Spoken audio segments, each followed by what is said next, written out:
Well, I'm talking now with John Guest. You may remember John has been seen in Tynwald, actually, Tynwald Day this year, holding up a placard. We were taking some shots of that, John, and certainly a bit of a surprise to see that sort of thing. But that was a story itself we'll come to in a moment. But Knottfield, of course, everyone knows, I think, the story that you went through the system there.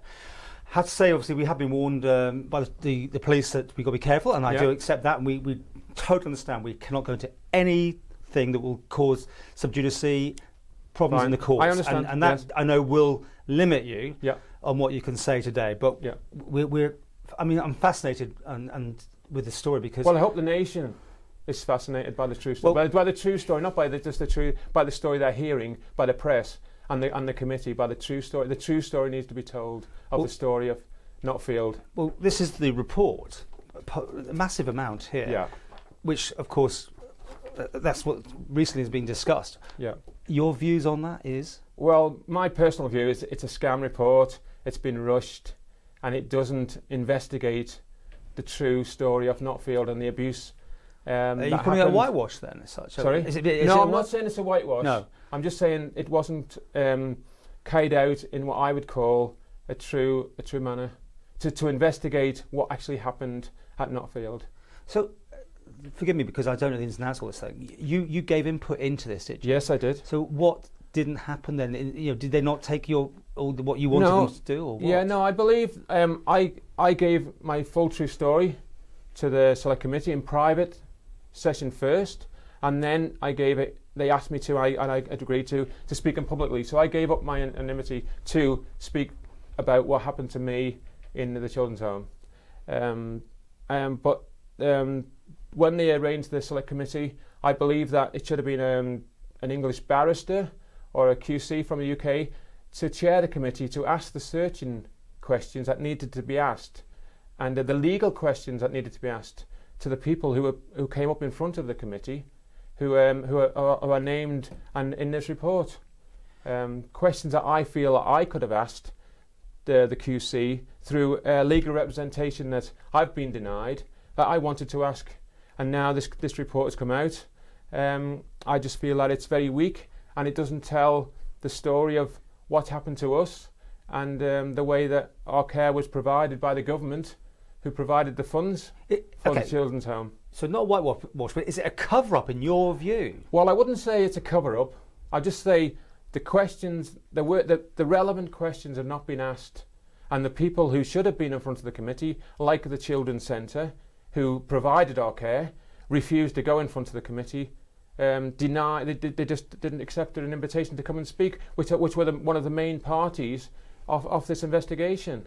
I mean, when did this all trigger off? I mean, obviously Kerry Sharp wrote the book, and that's a controversy in itself because of what's going on between the two parties there. Yeah. But when did this all come to light? Was it that book that set the ball rolling, or have you been hammering on about this for some time behind the scenes, or what?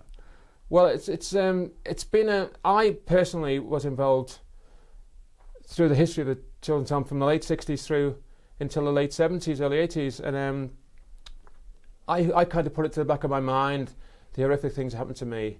And in 92, I believe, a young detective constable called Gary Roberts.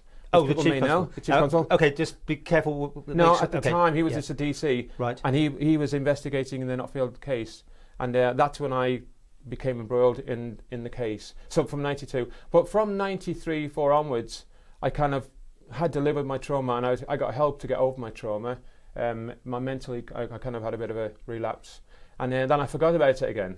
And come 2015, I heard rumours through my family and others that this book was being investigated about the Isle of Man Children's Home, that somebody was writing a book.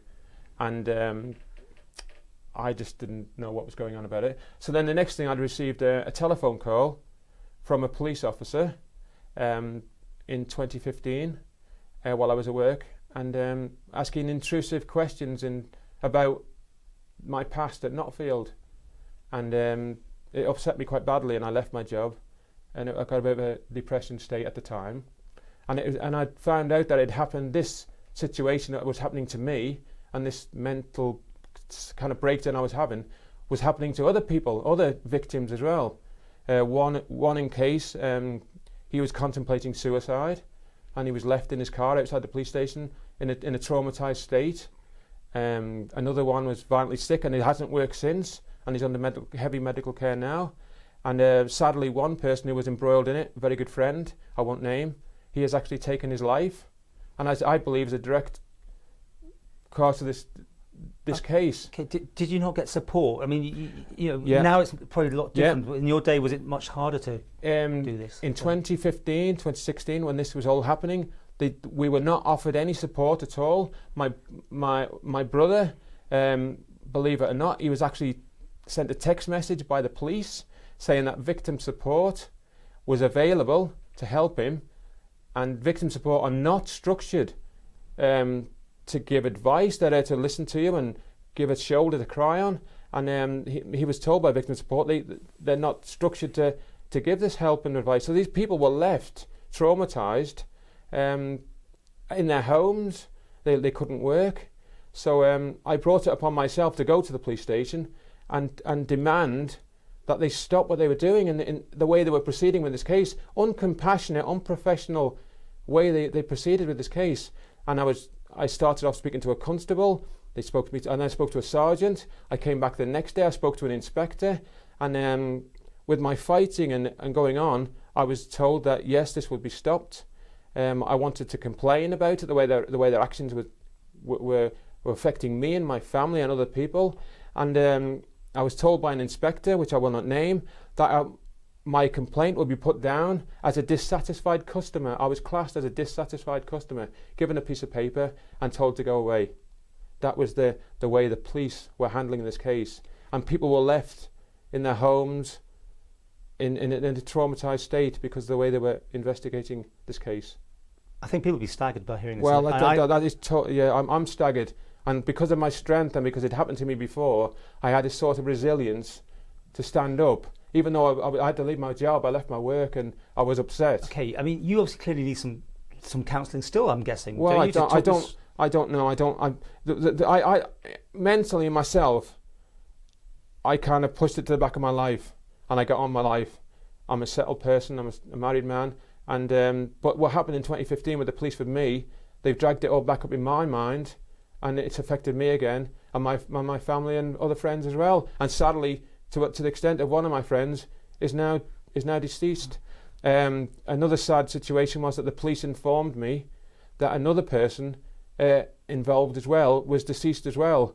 And I inquired as to, because he was a good friend of mine, I inquired as to where had he passed away and where his remains, where could I go to pay some respects to his passing. And so I got the information through email. I've got the email information here, which they sent me on this case, and then it aspired that this person isn't dead. They don't think he is dead now. He's still alive. So I'm thinking, what's going on here? They're feeding me this false information.